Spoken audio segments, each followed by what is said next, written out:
But at this point, I did want to make sure that a government person represented a government view on what is going on in the consultation process, and because of my presence on the Mining Act Advisory Committee, I've heard Bernie's group.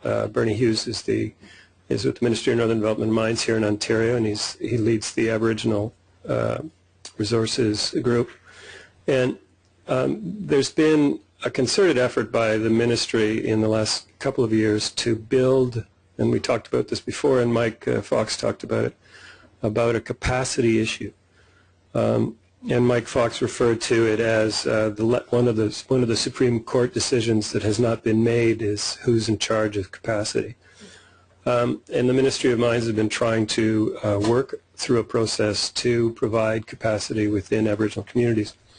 So, Bernie's going to address that for us today. He's the director of the Aboriginal Relations Branch for MNDM. He's been the director since 2008, and prior to assuming that role, Bernie resided and worked in the Northwest Territories for 22 years. Over that period, he occupied a number of positions. Sounds like a geologist, Bernie. You've had some jobs. Director of Policy for Indian Affairs, Northern Region, Executive Assistant to the Premier of Northwest Territories, Executive Assistant to the Minister of Northwest Territories, to various ministers, Senior Policy Analyst and Department of Executive, is that the government of GNWT is Government of Northwest Territories? Yeah. And an adult educator at the Arctic College. Bernie has a BA in English and Religious Studies from Wilfrid Laurier, Applied Linguistics from Victoria, and a Master's in Education from UBC. Bernie.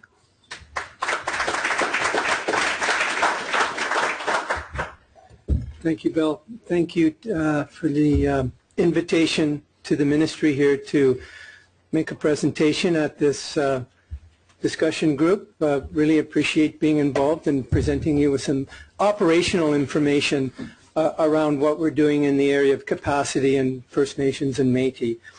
And so I'd like to first off acknowledge that the area that we're in right now in downtown Toronto is the traditional land use area in the traditional territory of the Mississaugas of New Credit. And they're a First Nation in this region here, and so I'd like to acknowledge and recognize that. The Aboriginal Relations Branch is the relations part, the Aboriginal relations literally of the ministry, or the relationship guys, or the issues managers when the issue kind of spills out and is bigger than any one particular activity or program. We are that entity that tries to resolve that issue, whether it's an issue related to a plan or a permit, or whether it's an issue that's a bigger type of issue that may involve an assertion from a First Nation or Métis organization. So the ministry has that and has had that function set up since 2008. And I came down here from the NWT at that time. And I was born actually in southern Ontario in Walkerton, and coming back to Ontario has been really, really a good thing. And I'm very fortunate that I get to travel across this beautiful province and kind of reconnect with a lot of places and a lot of people. I know some of the people in this room, and for those that I haven't met yet, I look forward to having a coffee with you afterwards and touching base. Very simply, more of an operational information. I'm going to provide an overview, a very high-level overview of the Aboriginal from the ministry's perspective, the Aboriginal context in Ontario, and I'll move quickly through that. We'll take a look at some statistics and related information, move into the mineral context, and then move into a particular initiative and program that the ministry has been working on with a number of First Nations and Métis across the province for the last 3 years on a pilot project, and it's our Aboriginal capacity program, and I'll give you some information about what that is all about and what we think it's doing and achieving. Now, what I won't talk about is the Mining Act, Ontario's Mining Act. There's a lot to talk about there, and if the TGDG is interested, we're certainly willing and wanting to come and talk about the Mining Act Modernization Phase 3, which we are launching out soon. It's actually kind of underway right now, but we'd like to touch base with you on that. Mineral Development Strategy as well, that's being launched by the Mines and Minerals Division. And the other part that I will not be talking about today is the whole regulatory and consultation. There's been a lot of very good information here today, Sheridan and Michael, about consultation and engagement. We certainly have built-in consultation into the Mining Act through the plans and permit system, a graduated approach to consultation, and but we're going to focus on an operational capacity program that we're working on. So kind of what I am and not going to address. Okay, some high-level information about Ontario and the Aboriginal community in Ontario. A lot of you might know a lot of this. Hopefully it's informative to those people that are still informing themselves about the Aboriginal community in Ontario. There's really 4 First Nations, Indians, linguistic groups: Cree, Algonquin, Ojibwe, and Iroquoian, and they're located in various parts of the province. Algonquins over east of North Bay, the Iroquoians in southern Ontario, Cree and Ojibwe in northern Ontario, Cree in the far north there. And there's some subdivisions of these linguistic cultural groups as well. Oji Cree, people speak up in northern Ontario, they speak Oji Cree, and there's various dialects of Ojibwe as well. So there's further breakouts of these 4 linguistic cultural groups. The Métis as well. The Métis are in Canada's Constitution. Their Aboriginal rights are affirmed in Canada's Constitution. Originally the children of intermarriage of French men, Indian women, and then European men and Indian women. And there's a whole different jurisprudence that determines how the Crown consults with the Métis, and that arises out of the Pauli case from Sault Ste. Marie. There's a Supreme Court ruling called the Pauli case, and the Pauli test is how the government determines if any particular Métis community is substantive enough to trigger consultation. And a lot of people know about the history here, very general comment about the important factor of the fur trade by both the French and the English, and how that was the impetus for the relationship between Europeans and the founding people, really, of Canada, North America, the First Nations, and the Inuit. Although the Inuit are not a group in Ontario that we consult with, though there are Inuit that live in Ottawa and Toronto. More demographics here. 2006 census, almost 300,000 Aboriginal people in Ontario self-identified in the census. There may be more than 300,000, but that's the self-identity in the census figure. Ontario has the largest Aboriginal population in Canada. 1 in 5 Aboriginal people in Canada live in Ontario. So we do have a large Aboriginal population in this province. And compared to the total population, Aboriginal people represent 2% of the population of Ontario, but approximately 11% of the population of Northern Ontario. So you see, as we get further north, the ratio of Aboriginal people to the entire population increases. We know this demographic here. Ontario's Aboriginal population, like that profile across the country, is young, and that demographic group is growing. It's an important, significant statistic. Ontario's Aboriginal population is mainly urban. Only 1 in 5 live on reserve. 102 First Nations out of 134 in Ontario. In Northern Ontario, 27 of those are considered remote. 27 considered remote. Moving along here, some issues. Jump right into some issues and challenges from our perspective. And we see these big picture issues in a lot of the operational reality and world of our staff, whether that staff is in Timmins or in Sudbury or in Thunder Bay, or out in Kenora. These are the issues that kind of drive our work, whether it's a macro level issue or how that issue boils down to operational reality. But there's different worldviews here. There's the worldview of the Aboriginal population, and its relationship to the land versus our market-driven Western type of society based on science. Those are two different worldviews. There certainly is a lower standard of socioeconomic standard in First Nations communities, especially in those remote communities of Ontario. The standard of life is much significantly less than the standard of life that we have in Sudbury or in Toronto. Some First Nations claim jurisdiction or authority over their traditional areas outside of their reserve. That's their view, that they are the sovereign around that traditional area. Many view the treaty as having a greater authority than Canadian or provincial laws.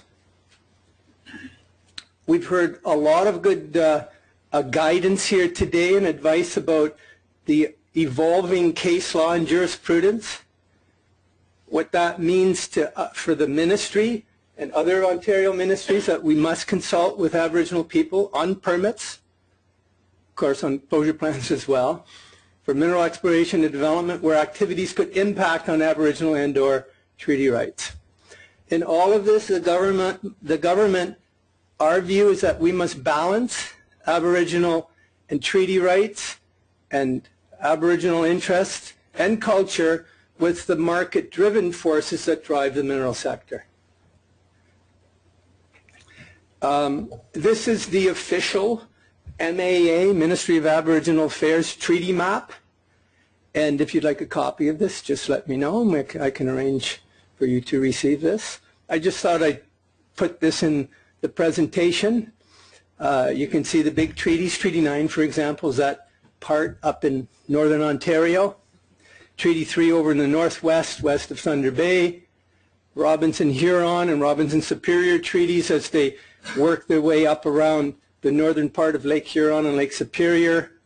And then you see on the side that whole list of it's hard, you can't read those, and all of those entries there. But those are really all of the, some people say that they're treaties as well. There's 40 or 50 of those, and they represent a lot of the land purchases over time that have happened in southern Ontario. And that's how the governments of the day, even before we had the government of Ontario, the governments of Upper Canada basically created these land purchases and started to prepare land for, that was land that First Nations people were on. They started to take up this land, especially for the purposes of accommodating the settler population. So this is the map of First Nations and treaties in Ontario. The Métis Nation of Ontario has a different map. Their map is divided into 7 regions, and they view their regions cover most of, but not all of Ontario, because they don't see that they have a potential Aboriginal right in the far north of Ontario. And as I said before, understanding how we determine whether or not the Métis we include Métis in any given consultation is a matter of us analyzing that particular community and it's the nature and the history of that community and whether or not it meets the criteria of the Pauli test from the Supreme Court. So moving on here, the context for mineral development. Of course, we have Aboriginal treaty rights. It forms the whole basis of consultation. Sheridan and Michael mentioned this issue and I guess phenomena about the interest on the land, especially from the First Nation side, and this whole issue of shared territory and overlapping territory. It's a fairly significant challenge that our ministry has faced, other ministries as well, in trying to understand whose territory it is. Who do we notify for the purposes of consultation? The nature of the industry, the early exploration stage, and before I forget, I'd just like to say consultation and some of the associated things with that, it's not easy. It's not easy. There's people in the room here that know how difficult it is, and it takes time. It's not easy for you. It's not easy for First Nations and Métis, and it can be challenging to government. Do we have it right? Is our system right? Is our system evolving? The Mining Act and what we've done in the exploration plans and permits. Do we need to change that? So we have an ever-evolving kind of system of understanding and adjusting to the law and hopefully creating a consultation system that is supportive, but it's not easy for everybody involved. It's a challenging thing. Mining Act modernization, two key themes, capacity. When we went out in 2008, initially with the Mining Act, right through to currently, 6 years after the fact, we're still consulting on the Mining Act on the later stages of it, on what we call Phase 3.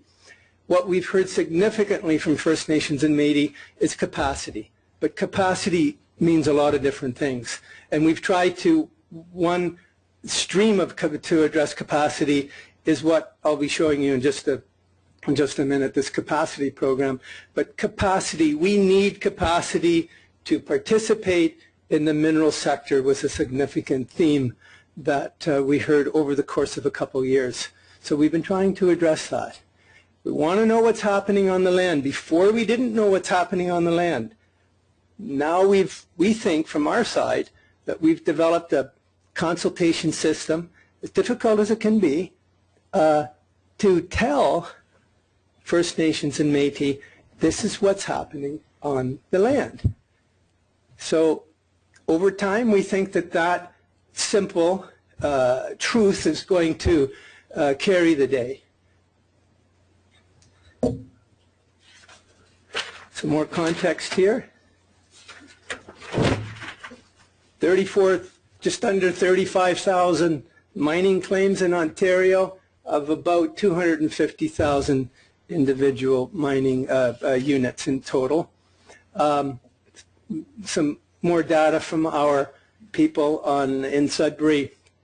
We've got 565 registered mining companies and 774 individuals. So that's what we know of people who hold claims or leases, 565 and 774. And Michael and I have been kind of dogging each other all day. Michael had a very good presentation this morning at the Mineral Development Advisors Group, the capacity people that I'll talk about in a second. And he had a very interesting statistic about the number of businesses who are intending work in 2013 and 14. I found it a very interesting statistic that we could put up to that.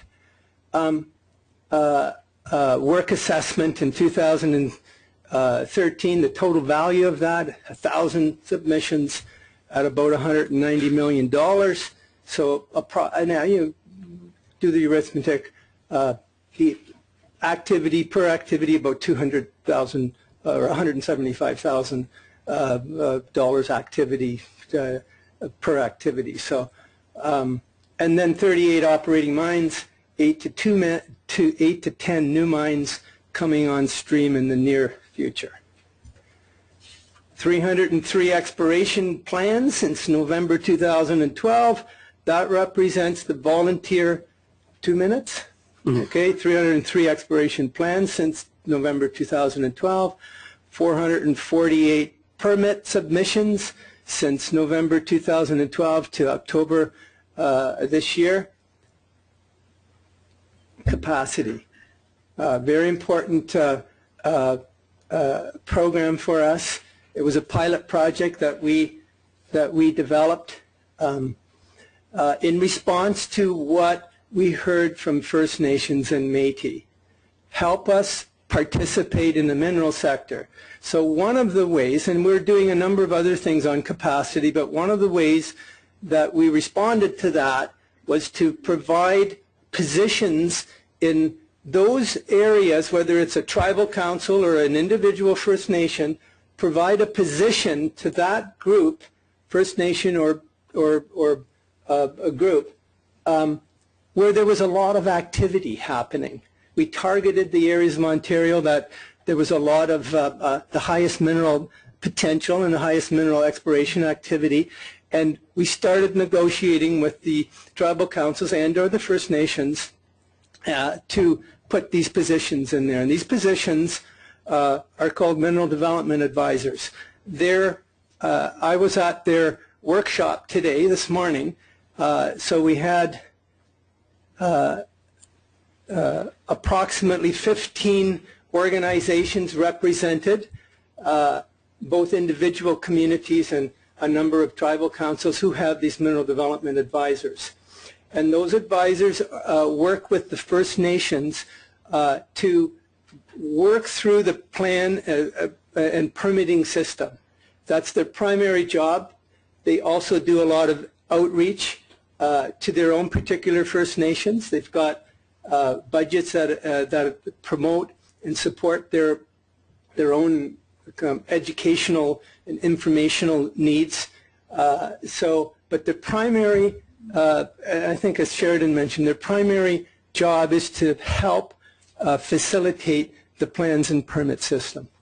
So this is the heart of our capacity program with First Nations and Métis organizations. We also had a very small component about providing telecommunication support to those remote communities where we were sending exploration permits, and they literally needed to have a good photocopier to receive technical documents. So I'm just about at the end of my presentation here. I mentioned that we have 15 mineral development advisors working out there. This is a pilot program. It's over at the end of March, but we are now at the end of our review, and that was one of the focuses and one of the objectives of the meeting today with all these people, was to take a look at what's been the successes, where do we need to change, how can we adjust the program and move forward with the next phase of this capacity program. And that's our intention, is to create a better program and kick it off in April 1st, really, in 2015, the new fiscal year. So these are some of the things that they do, some of the organizations that they represent. And so they carry out workshop activities amongst their communities. There's been some job shadowing with some corporations. It hasn't been taken up as much as we'd like. It's another area we'd like to develop within this program. And I spoke about the telecommunications technology. So we're in the reviewing the program. We're going to move forward with this program. Hopefully, have adjusted some of the places where we need to strengthen it. Some of the places that there's gaps, knowledge transfer for some of the mineral development consultants. But what really has happened in 3 years is that there's been a groundswell of acceptance. It takes time for this type of activity to really kind of take hold. And like a plant, perhaps, you know, take hold, take root, and start growing. But all of these advisors are now active in the industry, and they're helping their own particular communities adjust to and work with these the regulatory framework, as well as doing other types of education and outreach amongst their communities. So I think that there's an acceptance and a greater acceptance of the mineral sector through this program. So we're hoping that we can launch out on the next phase of this program on April 1st of 2015. So thank you very much for the opportunity to present this information, and we're certainly willing to talk about other aspects of the ministry's mandate, especially the mineral development strategy and the regulatory program, if there's interest from this organization. Thank you.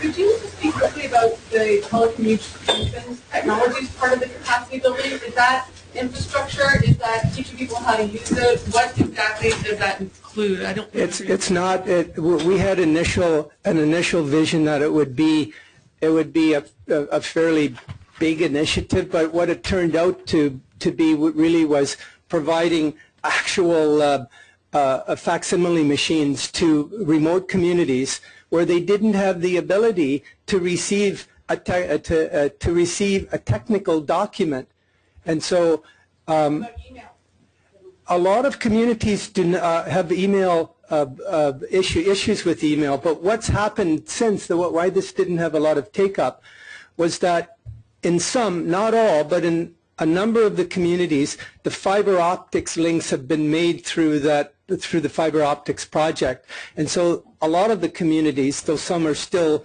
the build is still to happen, they now have a greater bandwidth, and they can receive that through email. But you have to remember, some of these communities do not have those the things that we take for granted. They don't have that capacity. So as simple as it sounds, that machine has helped, that high-speed photocopier has helped out a number of First Nations to print documents that we're asking them to review.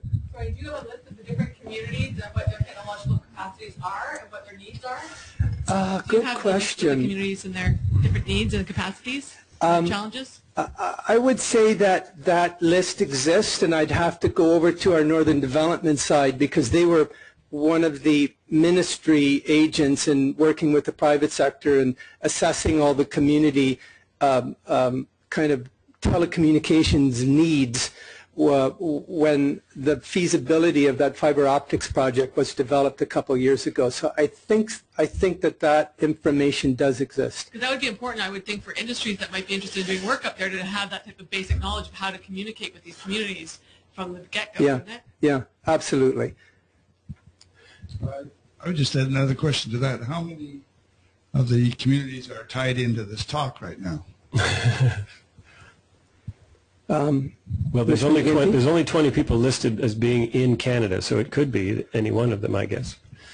I had one other question for Bernie. I mean, the Capacity Initiative Program is putting MDAs in place to facilitate our ability to process our plans and permits. So it's really that sort of delegation of consultation. To a certain degree, it's assisting us in that delegated capacity. But does it have a consultation value in and of itself for the ministry or for the Crown?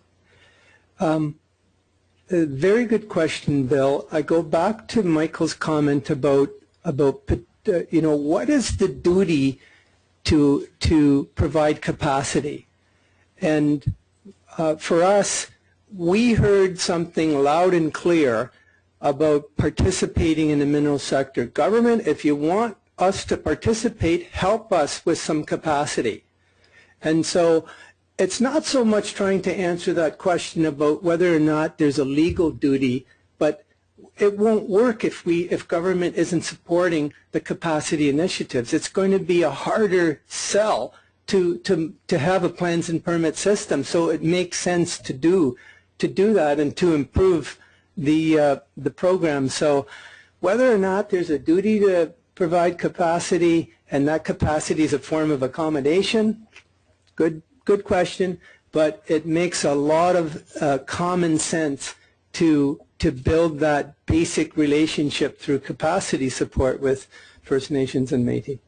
You mentioned that over the past 3 years, over the course of this pilot project, that you were engaging in community outreach or facilitating community outreach, and I was wondering if that extended to any kind of outreach internationally.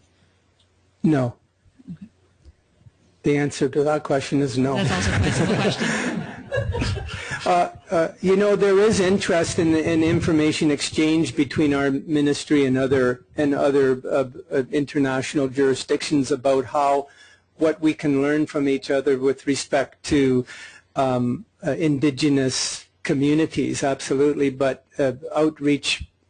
If a company from outside of Canada wanted to know about what's happening in Ontario and our programming, absolutely. But we're not reaching out to anywhere outside of Ontario.